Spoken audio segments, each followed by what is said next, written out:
On y va? Vous êtes prêts? Dernière session, c'est moi qui ferme la marche. Vous êtes en forme? Sinon je vous réveille. Donc on est là pour parler du dernier framework JavaScript. Non? Donc c'est le nom que tout le monde écorche, c'est l'adoption de la clean archigonale. Donc, mais je vais d'abord commencer par citer Martin Fowler. Qui connaît Martin Fowler?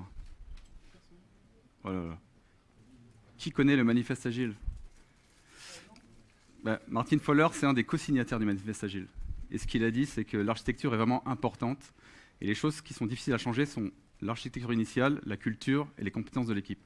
C'est pourquoi il faut faire les choses. Il est important de bien faire les choses dès le départ. Alors, c'est pas dire qu'on doit faire toute l'architecture dès le départ. Ça, c'est ce qu'on faisait avant, cycle en V, on imaginait plein de choses. Ça veut dire qu'il faut se mettre en situation de ne pas se retrouver contraint, de ne pas friser l'architecture, pas friser les choses. Et si on veut changer, si on s'aperçoit que c'est pas bon, on est bloqué.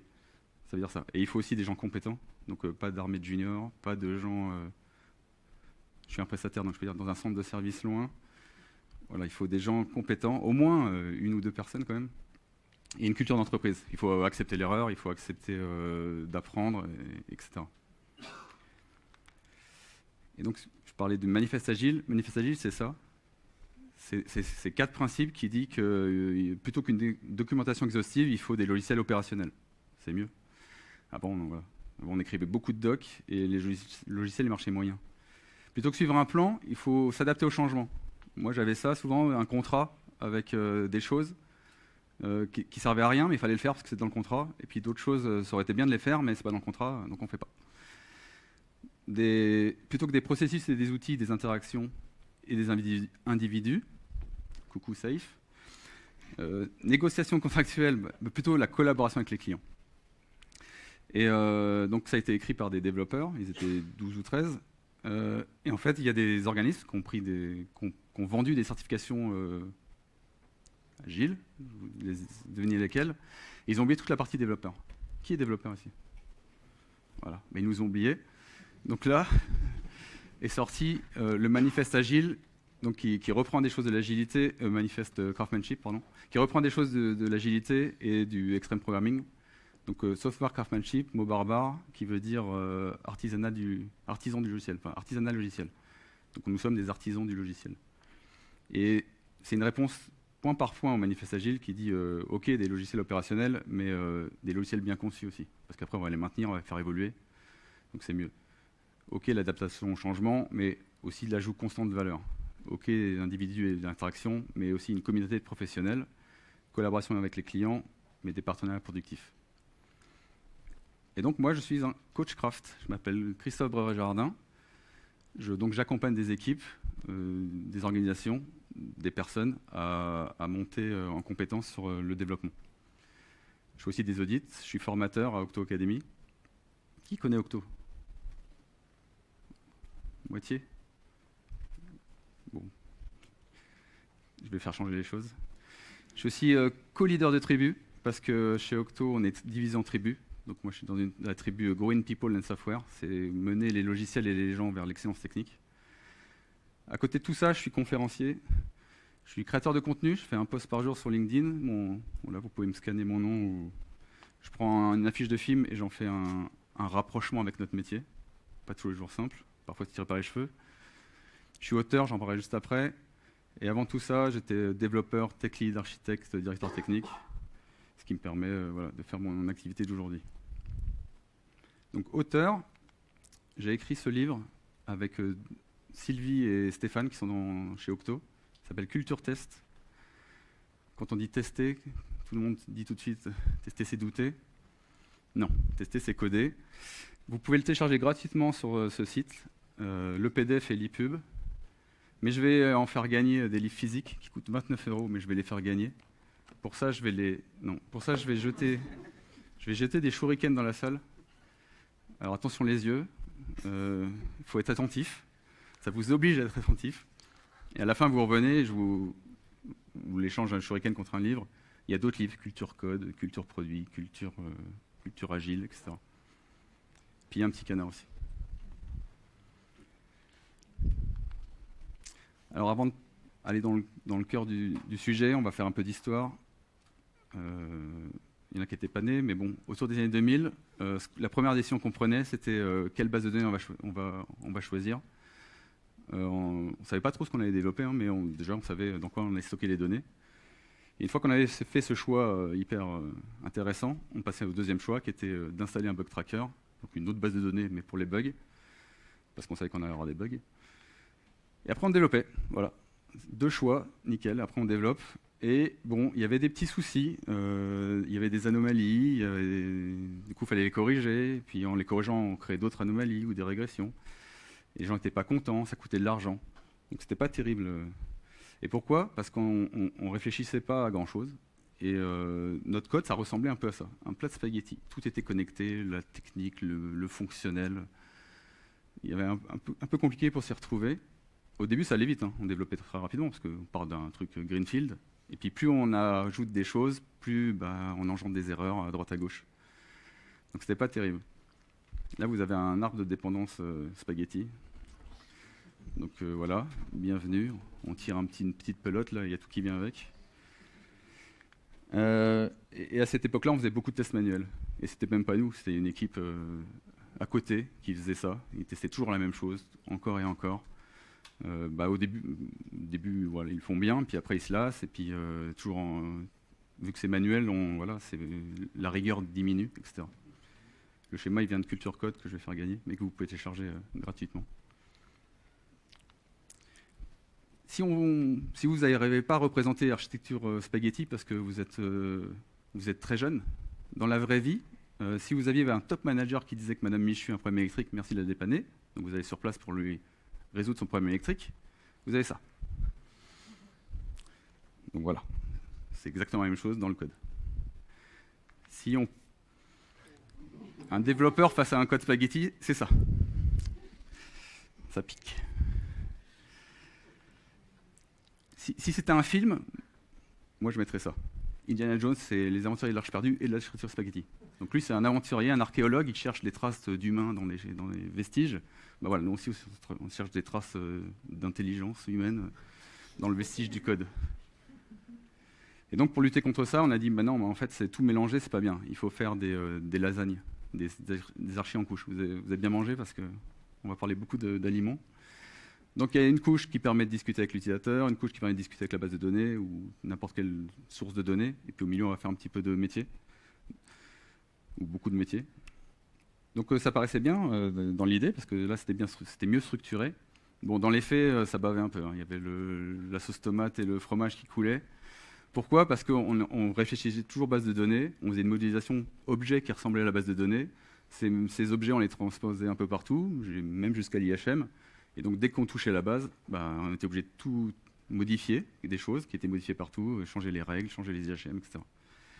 Donc, la bonne idée au départ, finalement, à l'usage, c'était pas terrible. Là, vous avez une architecture en couche, une arborescence.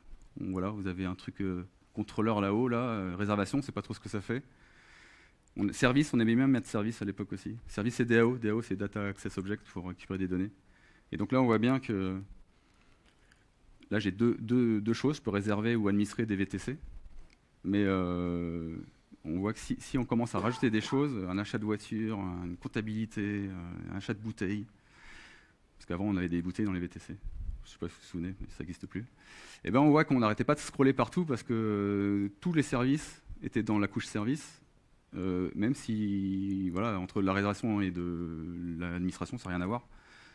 Mais c'était classé par service, par couche. Et donc la modélisation de mes tables, qui est réservation et administration, elle transitait un peu partout, et c'est pour ça que la sauce tomate qui coule un peu, ou beaucoup.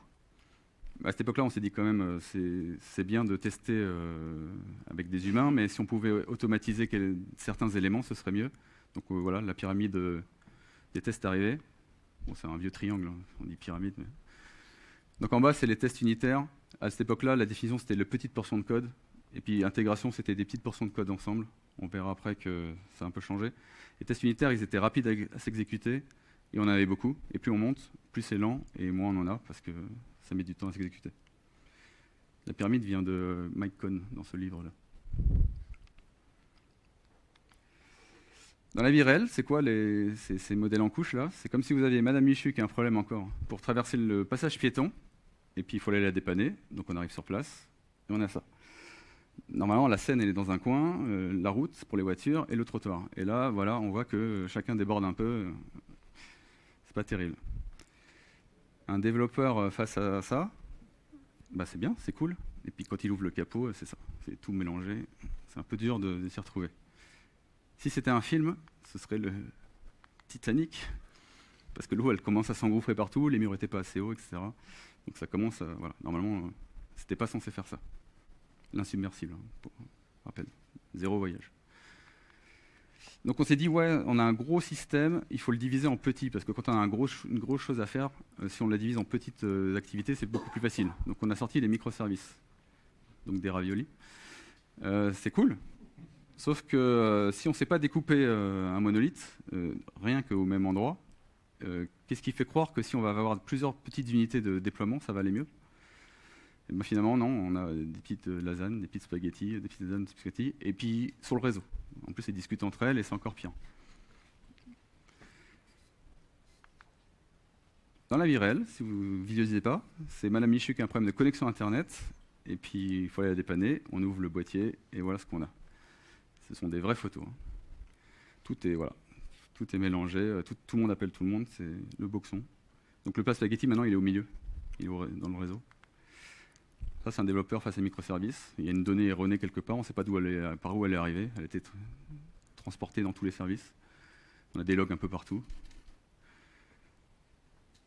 Un film, microservice, un film. Bah, Gremlins, c'est des petits trucs mignons, malins, intelligents. Puis si on leur donne à manger après minuit, ça devient dangereux et méchant. Donc en fait, tout ça pour dire que la valeur d'un applicatif, c'est pas la technologie, c'est le métier. S'il y a du métier, donc un métier complexe, c'est au cœur de votre application. C'est là, avec ça, vous gagnez de l'argent. C'est ça qui est différenciant par rapport aux concurrents. Sinon, tout le monde le ferait. Et c'est beaucoup plus pérenne que la technologie et les librairies. Il y en a qui font du JavaScript ici? Désolé. Donc en fait, il faut réfléchir à l'architecture. Quand on a un métier complexe, il faut réfléchir. Il faut qu'on puisse modifier des choses avec le moins de douleur. On doit développer avec le moins de douleur. Et ça doit protéger des intempéries techniques. On va parler de nourriture et météo. Donc, je vais citer Nietzsche parce que ça n'a pas été cité du tout dans la conférence. C'est inadmissible. Donc, je vais vous parler de choses. Et puis, s'il y a des trucs qui vous marquent et que vous voulez essayer, nickel. Et si vous voulez diffuser l'information, allez-y. Donc ce qu'il dit, c'est que la bonne idée, c'est comme une flèche lancée par-dessus la colline, un autre la ramasse et la tire plus loin. Inspirant. Donc là, une petite prise de démocratisation des pratiques. Donc les architectes spaghetti à gauche, là, j'ai parlé, cycle en V, avec les tests manuels. Après, on a commencé à faire un peu de meilleures pratiques, avec des tests automatisés, modèles en couche. L'agilité est arrivée. Puis il y a des petites choses qui sont émergées, là, comme le DDD, Archi-Exa et la Clean Archi, et qui ont été démocratisées un peu plus tard. Le Craft Machine est arrivé. Je parle de démocratisation. Est arrivé. Les tests unitaires, on a changé un peu la façon de faire. Et puis voilà. On a rapproché les devs et les ops. Et on parle plutôt culture produit maintenant. Donc vous êtes où? Vous êtes plus. Voilà, faut être vers 2023. Hein. Je vous apprends rien. Et donc, on va parler d'architecture hexagonale. En quoi ça nous aide l'architecture hexagonale? Donc l'architecture hexagonale, ça vient de quelqu'un qui s'appelle Alistair Cockburn. Et c'est pas du tout une architecture française. On dit il va pleuvoir aux quatre coins de l'hexagone. L'Alsace et la Bretagne, ça fait... Déjà, un hexagone, ça n'a pas quatre coins, ça en a 6. Donc les présentateurs météo... Donc c'est pas français. C'est Alistair Cockburn, qui est un... Qui connaît? C'est un co-signataire du Manifeste Agile, lui aussi. C'est lui, à droite. À gauche, c'est moi. Vous avez le blog où il a mis son architecture. Donc là, il disait, faut le suivre, lui, il est vachement fort. Enfin, ça, c'est la légende qui dit ça. Donc ça se prononce Cockburn. J'ai entendu ce matin Colin, tout à l'heure, qui n'a pas dit. Donc c'est une forme d'hexagone. Ça existe dans la nature, les hexagones. C'est les alvéoles des abeilles. C'est une belle forme, ça s'imbrique bien les uns dans les autres. Et en fait, ça sert à quoi un hexagone? Ça sert à protéger ce qui a de la valeur. C'est ça le but. On protège ce qui a de la valeur. Et donc tout à l'heure, j'ai dit, ce qui a de la valeur, souvent, c'est le métier. Ça peut être autre chose, hein, mais le métier, c'est la vraie valeur qu'il faut protéger. Et c'est pas le dernier framework à la mode, c'est pas la dernière technologie, la dernière base de données. Ça va changer souvent. Les frameworks que j'utilisais il y a 20 ans, ils n'existent plus. Hein. Donc si je m'avais misé là-dessus, je serais inemployable. Et donc on va protéger la valeur de quoi? De l'appelant. Ça peut être un ordi, une tablette, un téléphone, même des lunettes de réalité virtuelle. Peu importe qui m'appelle en fait, qui appelle le métier, on ne veut pas le savoir et on veut être indépendant. Et on veut aussi être indépendant de la façon dont on communique avec la technologie, soit n'importe quelle source de données, un web service, un notif ou mail. On ne veut pas savoir en fait ce qui se passe. On veut être indépendant de tout ça, parce que ça c'est ça n'a pas le même rythme de vie que le métier. Donc pas de technologie dans l'hexagone. Sauf si vous avez vraiment une bonne raison de le faire. Vous faites, je sais pas, une application de gestion, puis votre boîte elle fait une librairie, et vous en avez besoin. Après, il faut mesurer le pour et le contre. Si je l'intègre dans l'hexagone, est-ce que les risques que je prends? Mais bon, c'est possible. Mais ça doit être l'exception plutôt que la règle. Donc un hexagone, à l'intérieur, il y a des ports pour rentrer et un port pour sortir. Le port à gauche, le vert, pour rentrer, le port à droite pour sortir. Donc l'adapteur, c'est l'appelant, c'est l'utilisateur de l'hexagone, va se connecter au port, et de l'autre côté, l'hexagone va avoir besoin de faire des choses, par exemple ajouter une réservation de BTC à mon système. Et ben, l'adapteur va répondre à ce besoin. Donc les ports, c'est des contrats pour rentrer et pour sortir. En fait, on peut voir les ports comme une prise électrique. Vous avez 2 trous et 220 volts, c'est un contrat, et puis vous pouvez brancher n'importe quoi. Je peux brancher mon ordinateur, je peux brancher un sèche-cheveux, un fer à repasser, ça fonctionne. Mais là, c'est pareil. Le port, c'est la prise électrique, et l'adapteur, c'est ce qui se branche dessus. Donc le port ne sait pas qui se branche dessus. C'est comme ça qu'on est indépendant. Alors là, c'est les flèches de dépendance, mais le flow d'exécution, c'est bien de gauche à droite. Bon, je dis gauche-droite, on peut aussi dire user-side et server-side. Il y a d'autres nommages qui existent. Il y a primaire, secondaire. Il y a driver-driven, API, SPI. SPI, c'est Service Provider Interface. Et puis, on peut en trouver d'autres. En tout cas, le nommage, c'est pas important. Ce qui est important, c'est de se mettre d'accord. Et quand j'ai rencontré Alistair, il m'a dit qu'en fait, il a changé d'avis. Driver, il n'aime pas, parce qu'entre le R et le N de driven, là, la fonte, elle est pas mal, mais on pourrait se mélanger. Donc, il veut plus qu'on utilise driver, il veut qu'on utilise driving. En plus, les Français, ils disent driver, driven. Donc ça rajoute de la confusion. Non, c'est driven. Donc voilà, ça a changé entre-temps. C'est driving maintenant. Et aussi, il m'a parlé de nommage. Il aime bien nommer ses ports de gauche et ses ports de droite d'une certaine façon. Lui, il aime bien faire for et le verbe ing. Et puis après, pour faire quoi? Donc for booking taxi, pour réserver un taxi. Et l'autre côté, for adding taxi reservation, pour ajouter ma réservation de taxi à mon système. C'est pas dans son blog tout ça. Et donc, le port user-side et l'adapteur, c'est quoi, finalement, dans le code, c'est quoi? Donc, le port, c'est une abstraction. C'est un contrat, un rôle.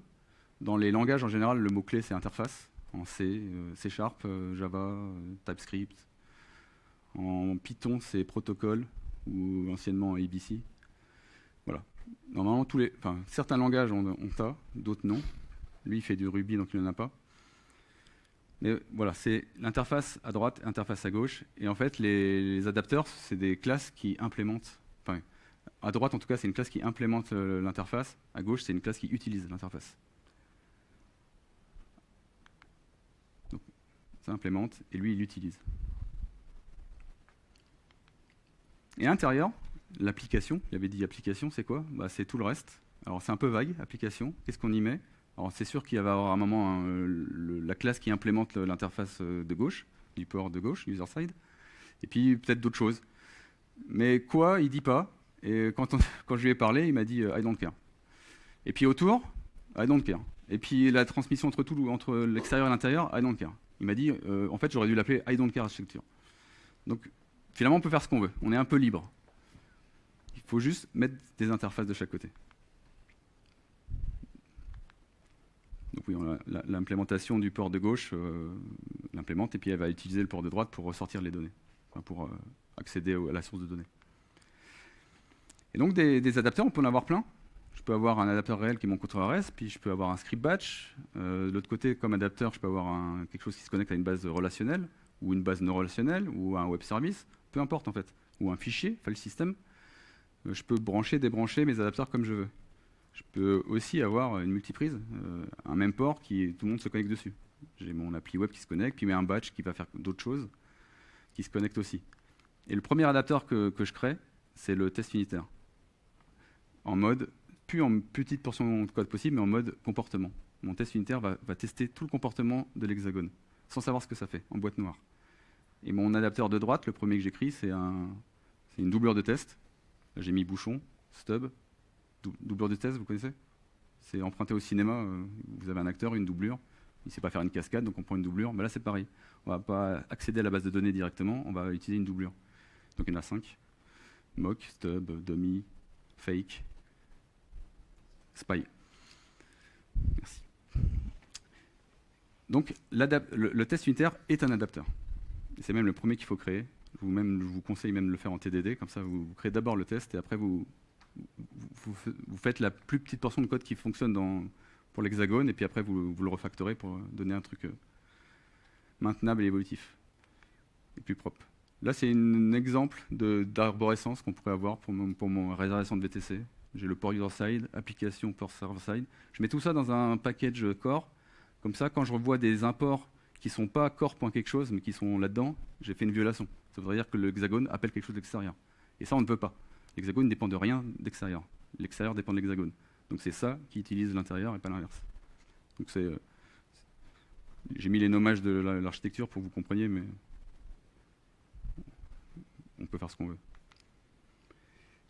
Et donc mes tests unitaires, où je vais en faire beaucoup, qui vont s'exécuter très rapidement, qui sont mon adapteur, il va tester toute la partie hexagonale, tout ce qui est à l'intérieur. Puis après, je vais faire des tests d'intégration, parce que quand même le reste, ça se teste aussi. Et je vais tester mes adapteurs avec la base de données, c'est un test d'intégration, c'est tester avec un environnement externe. Je pourrais aussi en faire là, moi j'en fais pas trop, moi je fais un test de bout en bout. Alors, test de composants, bout en bout, il y en a qui disent ouais, bout en bout, c'est à partir de l'IHM. Bon, c'est un problème de nommage. Mais on peut faire des. Voilà, on en fait quelques cas passants. Et je remarque que j'ai oublié d'envoyer les shurikens. Donc on va faire un test, parce qu'on parle de test là. Attention les yeux. Ok. Et pourquoi pas une forme d'octogone, finalement? Ben, un octogone, c'est violent. Il y a des gens qui se battent à l'intérieur. Donc non. L'explication qui est là en vidéo, c'est 2 minutes. C'est parce qu'il voulait de la symétrie, il voulait assez d'arêtes pour poser des ports. Mais ça ne veut pas dire qu'il faut mettre 2 ports. Hein. On peut mettre 1 ou 3 ou 4 ou 10. Ça reste toujours une architecture hexagonale. Ça ne change pas de nom pour autant. C'est juste une vue de l'esprit, hein, l'hexagone. Il n'y a pas d'hexagone dans le code, vraiment.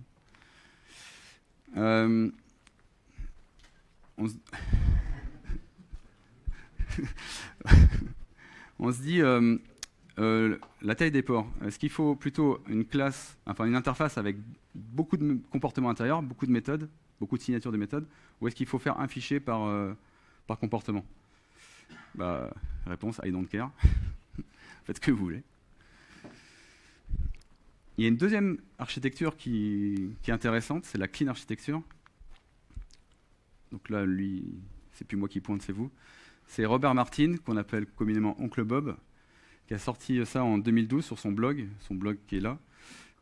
Puis le livre est sorti un peu plus tard. Si vous ne savez pas ce que c'est la clean architecture, ne lisez pas le livre. La clean architecture arrive page 200, il y a 0 exemple. Il est bien pour une fois qu'on a bien compris et qu'on veut prendre du recul. Petit tips. C'est aussi un co-signataire du manifeste Agile et du manifeste Craftsmanship. Donc là, ce n'est pas un hexagone, c'est des cercles concentriques. Voilà, chacun son style. Donc les comportements métiers vont être au milieu dans Entities et ne vont rien connaître. Ils vont être accédés par des use cases qui, eux, vont orchestrer tout ça, qui, eux, vont être appelés par des contrôleurs. Et puis, à un moment, on va vouloir mettre des choses en base ou récupérer des choses, enfin, dans une source de données, une base ou autre. Et on va passer par des passerelles. Il appelle ça passerelle, gateways. Et puis donc les gens regardent, font ouais bon j'ai à peu près compris. Et puis ils descendent leur regard ici, et hop ils remontent les... Ouais ok. Ça a l'air fumeux le truc de la droite là. Bon on va l'expliquer. Alors déjà si je voulais comparer les deux, parce que maintenant vous êtes des experts de l'archi hexagonale, si je vais comparer les deux, l'hexagone en fait c'est les deux cercles les plus internes, entities et use case. C'est ça l'hexagone. Application serait plutôt entities, et puis use case c'est plutôt le port de gauche. Entities, il dit que c'est les règles métiers de l'entreprise. Donc, je sais pas, que le dimanche, une course de VTC coûte 20% de moins que la semaine. Et application, et le use case, c'est les règles métiers de l'application. Donc, je veux réserver une course, j'ai besoin de donner le nombre de passagers, là où je vais, là où je suis, par exemple. Et le flow d'exécution, c'est comme ça. Bon, alors, il a mis la base de données à gauche, dans l'hexagonal, c'est à droite. Donc voilà, il faut faire une petite manip de changement. Mais c'est la même chose. Et donc, pas de technologie au milieu, parce que c'est ça qu'on veut protéger, c'est ça qui a de la valeur, sauf si vous avez une bonne raison de le faire. Mais ça, voilà, c'est pas parce qu'on peut le faire qu'on doit.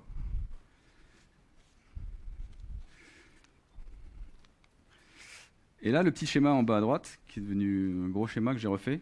Alors, qu'est-ce qu'il veut dire ce schéma? Il veut dire que ça, c'est l'adapteur de gauche, c'est comme l'archi-hexa, ça, c'est le port de gauche. Il y a quelque chose qui va implémenter ce port, puis après on va appeler le port de droite. Donc toute cette partie-là, c'est la même chose. Ce qui change, c'est la partie en haut, là. Qu'est-ce que c'est que ces machins présenteurs? En fait, chaque méthode qu'on va appeler dans le use case va avoir, en tout cas si on veut ressortir des informations, les méthodes, elles retournent void, elles font rien. Donc, comment on fait pour retourner les informations? Elles vont mettre en paramètre une interface qu'il appelle use case output port, et où il garantit qu'il va l'appeler, que le use case va appeler cette interface, mais sans savoir ce que ça fait. En tout cas, il garantit qu'il va l'appeler. Et le contrôleur, au moment où il appelle le use case, donc il doit lui passer quelque chose, vu que cette interface est en paramètre, il va lui passer une implémentation de cette interface qui, elle, va faire les choses. À quoi ça sert? Par exemple, j'ai une liste de chauffeurs VTC, et puis moi, je vais retourner du JSON, parce que je suis une API REST. Et bien ça peut faire ce travail-là, de transformer cette liste de chauffeurs en un JSON. Ou alors, je vais l'attaquer avec un batch, si j'ai besoin de XML ou d'Excel, ou peu importe. Ben voilà, mon présenteur il va transformer ça en Excel ou en XML. Voilà à quoi ça sert. Et le contrôleur, après, il n'a plus qu'à lire le présenteur. Donc il devient plus humble que dans l'archi-hexa où il avait une liste de choses qu'il devait faire après, une conversion. Là, il a juste à lire le JSON tout près et c'est fini. Et si on représentait la cleanarchy sous forme d'hexagone, ça donnerait ça. Ça donnerait le contrôleur et l'implémentation de présenteur à gauche, le use case input port et output port en paramètres. Et puis on a une abstraction de la gateway, et puis la vraie gateway qui implémente cette abstraction. Et puis au milieu, on a application. Application, c'est quoi? C'est l'implémentation de cette interface-là. Et puis là, il nous guide un peu plus, il ne dit pas faites ce que vous voulez. Il dit faut que ce soit des entités, donc des choses qui ont des données, des comportements, et les comportements au plus près de la donnée. Donc là, vous pouvez faire une arborescence métier. Là, si vous voulez creuser un peu plus là-dedans, je vous conseille le DDD pattern tactique, qui vous donne encore plus de billes. Mais bon, on est plus guidé que l'archi hexagonal sur ce point de vue-là. Un exemple d'arborescence, si je voulais faire un exemple, j'ai toujours mon contexte de réservation. J'ai pris les mêmes nommages que dans le schéma, donc business, rules, entity et use case. Donc entity, ce qui est au milieu, use case qui est autour. Et puis l'interface gateway pour ressortir les données. Pareil, je mets tout ça au même endroit, comme ça si j'ai un import qui n'est pas business.rules ou business.quelque chose, je sais que je suis en train d'importer quelque chose qui est à l'extérieur. Puis les contrôleurs à gauche et les gateways à droite. Ah oui, j'ai oublié de dire un truc. Alistair ne veut pas, donc là on est dans la cleanarchy, mais dans l'archi-hexa, il ne veut pas qu'on mette ça sous un même arborescence qui s'appellerait infrastructure. Il dit non, je ne veux pas. Il y a des choses à gauche, des choses au milieu et des choses à droite. Et à gauche et à droite, ça ne se mélange pas dans la même arborescence. C'est pour ça que dans un schéma, il y avait double hexagone en fait. Il y avait un hexagone au milieu, qui est le petit, et autour pour dire à gauche et à droite, les adapteurs de gauche et de droite, qui est dans le deuxième hexagone, ils ne se mélangent pas. Et puis là, je pourrais avoir un deuxième contexte, qui est mon administration, pour administrer mes chauffeurs, par exemple. avec la même arborescence. Et puis j'aurai ma modélisation ici. Donc je pourrais avoir des choses qui sont communes, comme une course BTC, je pourrais l'avoir là-haut et ici. Là-haut pour la réserver, là pour changer les prix par exemple. Mais ce ne seraient pas les mêmes objets en fait. Il y en a un où je peux réserver, et le prix il est fixe, je peux rien faire. Ou je pourrais avoir une ristourne. Et là, le prix il est modifiable parce que c'est l'administrateur qui a accès à ça. Donc la modélisation est différente. Chaque contexte a sa modélisation. Et en fait, on a vu les spaghettis, les raviolis, les lasagnes. Là, on voit des pizzas. On pourrait voir ce contexte-là, c'est une part de pizza, et celui-là, c'est une autre part de pizza. Et puis, on pourrait imaginer que plus tard, cette part de pizza-là, pour certaines raisons, on la sort en microservices, pourquoi pas. Donc là, vu qu'on a fait un bon découpage, on est déjà plus prêt à aller au microservice que tout à l'heure où tout était mélangé. Donc je ne suis pas anti-microservice, mais je suis anti-mauvais microservice. Pour pouvoir bien découper des contextes, je vous conseille aussi le DDD, mais cette fois les patterns stratégiques, avec des ateliers comme Event Storming, qui n'est pas du DDD, mais qui aide bien à découvrir les bons contextes. Ces contextes-là, et la taille des ports. Tout à l'heure, on avait dit 3 petits rectangles verts ou un grand. Et ben lui, il dit c'est des petits rectangles verts. En fait, il faut que chaque use case, le nommage du use case, indique ce que ça fait. Et dedans, il y a une seule méthode, qu'on appelle souvent execute. Par exemple, si je déplie mon use case, je viens d'arriver, je ne connais pas le métier, je vois que je peux rechercher des chauffeurs disponibles, réserver une course, planifier une course, consulter une réservation, annuler une réservation. Donc sans connaître, sans lire de doc, sans rien faire, j'ai déjà une idée de ce que ça fait. Et plutôt que mes services là, de Lasagne, là, où j'étais obligé d'ouvrir, voir ce que ça faisait, c'est un objet un peu God Object. Donc là, ça s'appelle la Screaming Architecture. L'architecture dit ce qu'elle fait. Elle hurle ce qu'elle fait.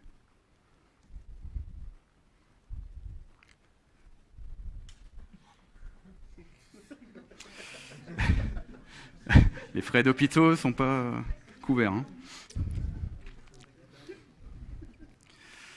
Bilan. Je ne sais pas si vous connaissez le questionnaire Fast and Curious de Combini. Il vous dit frites ou salade. À Vincent Cassel, il lui dit l'amour ou la haine. Moi, s'il m'interrogeait, il me dirait alors hexagonal ou clean. Je dirais alors il n'y a pas de silver bullet. Ça, c'est Fred Brooks, je ne sais pas si vous connaissez. Silver Bullet, c'est dans le domaine c'est dans les romans fantastiques, ou les films fantastiques, les séries fantastiques, c'est les loups-garous.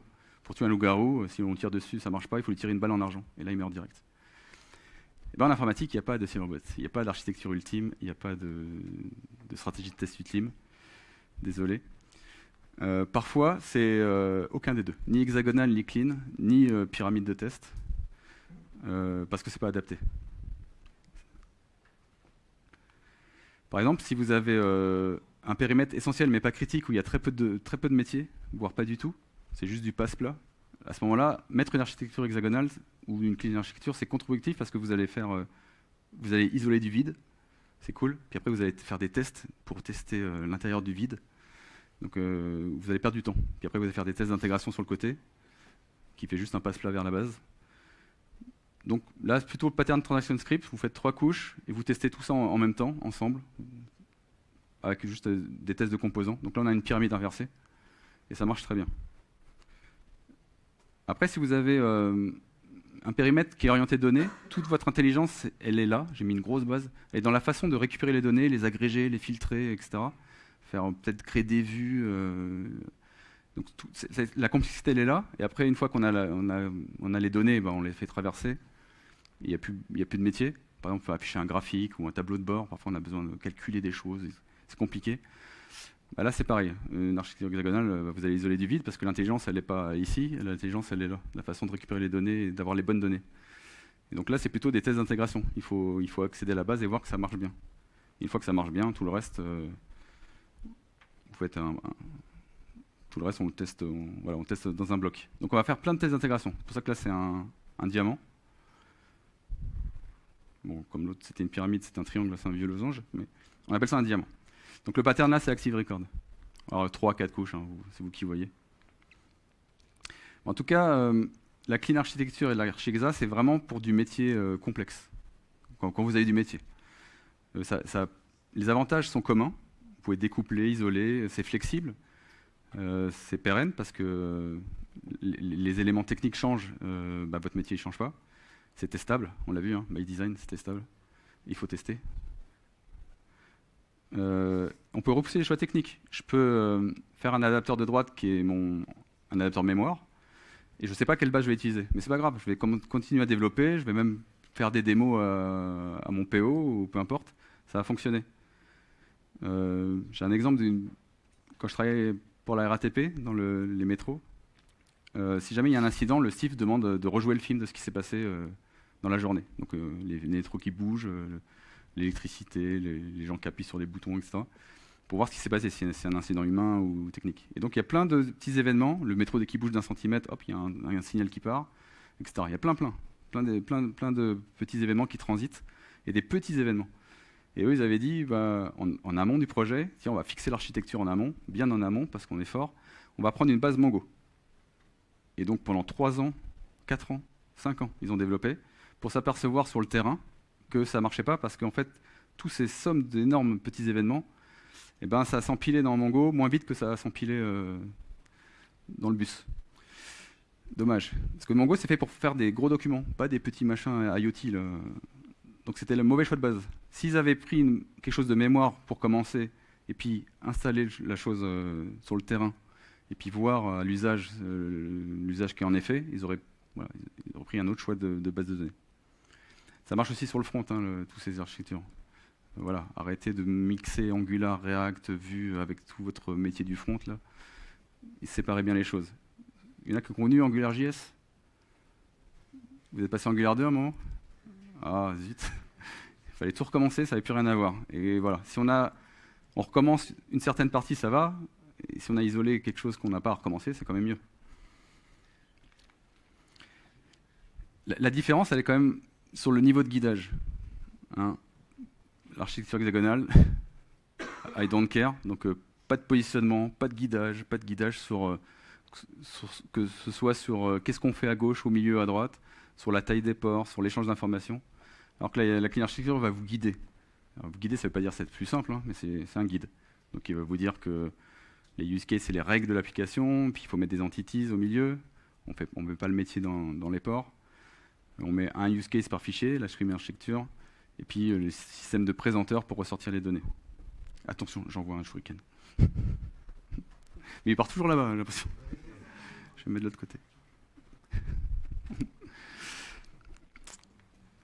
La terminologie est différente, mais peu importe, ça reste la terminologie. Vous pouvez utiliser ces mots-là ou en utiliser d'autres. Du moment que c'est une convention d'équipe, vous êtes tous d'accord. Gateway Personalities, par exemple. Il a créé son truc, mais Personalities. Adapteur et port, c'est quand même bien utilisé. L'autre nom de l'archi hexagonale, c'est l'archi port et adapteur. Mais ça fait plus marketing hexagonal. Donc les 3 éléments à retenir, c'est que l'objectif est commun, isoler de la valeur, même si la terminologie est différente. Ça apporte plein d'avantages, mais c'est les mêmes inconvénients. C'est pas adapté à toutes les situations. Ne mettez pas ça tout le temps systématiquement, cyberbullet. Je connais que ça, je fais que ça. Et puis le niveau de guidage est vraiment différent entre Scrum architecture, interface partout, retour des informations. Bon, j'ai toujours pas répondu à la question Combini. Donc là, Barbie, elle veut faire de hexagonal ou clean. Dans ce monde parfait, c'est quoi? Qu'est-ce qu'il faut utiliser? Vous êtes plus fan de l'hexagonal, vous? Clean? Moitié-moitié. Bon, et ben moi, je répondrai à cette question par la clean archigonale, c'est quand même le titre du talk. C'est je prends le meilleur des deux mondes et j'adapte suivant les situations. Parfois, je fais un présenteur, parfois, j'en fais pas. Parfois, je vais appeler chose sport et puis gateway jamais. Mais voilà, je prends le meilleur des deux mondes et ce qui m'arrange et j'appelle ça la clean archigonale. Ça c'est la méthode Chouari en fait. Je ne sais pas si vous connaissez. C'est Chou, c'est dans le monde des arts martiaux. Donc Chou c'est protéger, obéir. C'est en fait j'apprends les fondamentaux, j'apprends les règles et je les suis à la lettre. Donc je sais faire la clean architecture, je sais faire l'architecture hexagonale à la lettre. Après, A, c'est je me détache un peu, je digresse. Dans certains cas, ça c'est pas adapté, donc je fais autre chose. Je trouve des exceptions et je digresse un peu. Et puis RI, c'est que je Je quitte, je me sépare, je transcende, il n'y a pas de limite. La clean archigonale. Je voudrais citer Marc Simen aussi, qui dit qu'on peut être pragmatique que si on sait être dogmatique. Donc si on ne connaît pas la théorie, eh ben, on ne dit pas je fais ça comme ça parce que je suis pragmatique.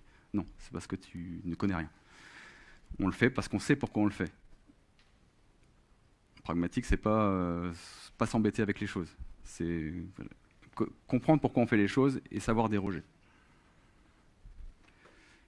Et pour finir, avant les questions, je voudrais citer Ralph Waldo Emerson, parce qu'un talk sans citation inspirante, c'est pas un talk.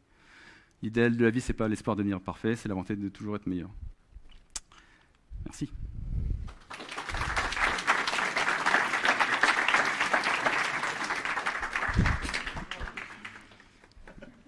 Bon, bilan, 3 morts, 2 blessés.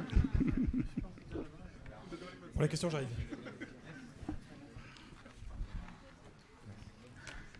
Bonjour, merci pour le talk, c'était super intéressant.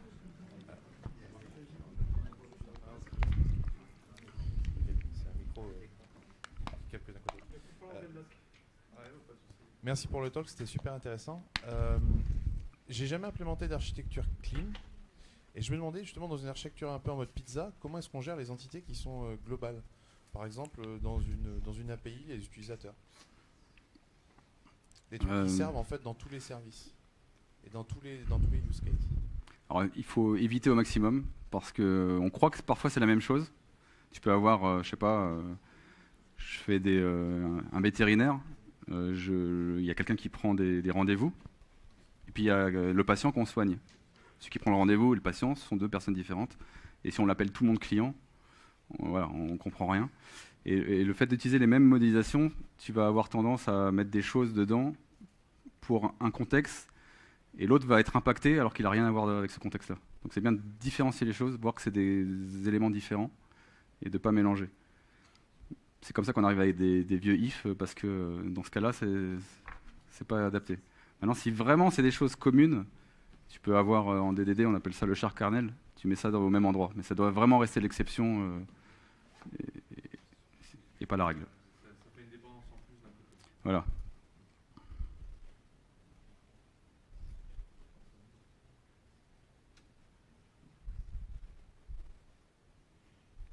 Question.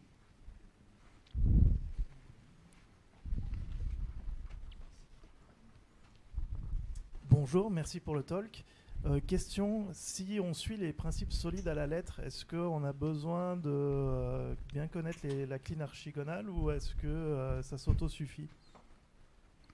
La clean archigonale, c'est pas un principe, c'est que tu prends le meilleur de tout le monde. Déjà, l'inversion de dépendance, c'est le D de solide.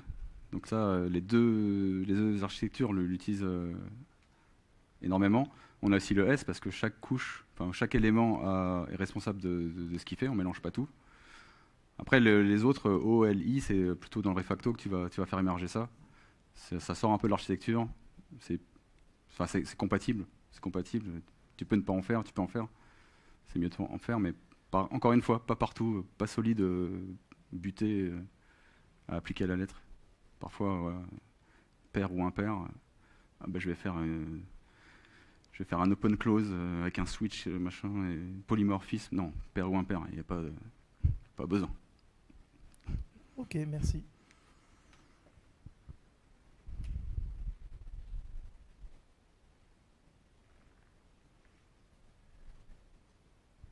Bon, alors du coup, moi je vais poser ma question du coup. Aujourd'hui, quand on parle de clean architecture ou d'architecture hexagonale, etc., on parle souvent de complexité. Et est-ce qu'aujourd'hui, du coup, on peut vraiment choisir autre chose que ça quand on a des alternatives, par exemple, qui sont low-code et no-code, qui du coup répondent plutôt pas mal au final à finalement, j'ai pas tant de complexité que ça. Bah oui, si tu n'as pas de complexité, c'est un peu comme Transaction Script. Si tu n'as pas de complexité, ça ne sert à rien de se lancer là-dedans. Tu vas perdre en productivité, parce que faire des tests, enfin isoler du vide et faire des tests de vide, en fait, en faisant des tests de couche par couche, tu vas tester tes doubleurs de tests. C'est tout ce que tu vas faire. Et les doubleurs de tests, normalement, c'est bien fait. En général, on utilise des frameworks, donc on ne va pas tester le framework. Donc tout ça, ça ne sert à rien, c'est de la perte de temps. Donc oui, si en low-code, ça va plus vite, C'est pas la silver bullet, comme j'ai dit.